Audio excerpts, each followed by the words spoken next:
extra time.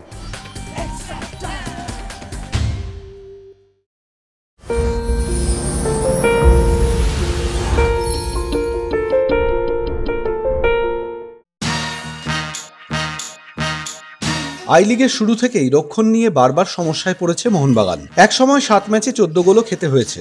Khalid Jamil coach হিসেবে আসার পর কিছুটা বদলেছে পরিস্থিতি। নতুন কোচ আসার পর শেষ 2 ম্যাচে মোহনবাগান গোল খায়নি। তবে সামনেই ডার্বি, আর ডার্বির কথা মাথায় রেখেই মঙ্গলবার ডিফেন্ডারদের নিয়ে বিশেষ অনুশীলন হলো বাগান শিবিরে। চলো নানা পরীক্ষা নিরীক্ষা। মূলত রাইট ব্যাক পজিশনে অরিজিৎ বাগুই আর গুরজিন্দারকে দেখে নেওয়া হলো। সব মিলিয়ে গঙ্গাপাড়ের ক্লাবে জোর কদমে চলছে ডার্বির প্রস্তুতি।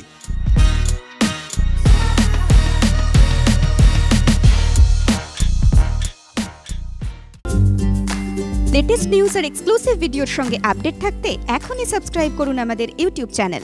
বেল আইকনে ক্লিক করতে ভুলবেন না যেন।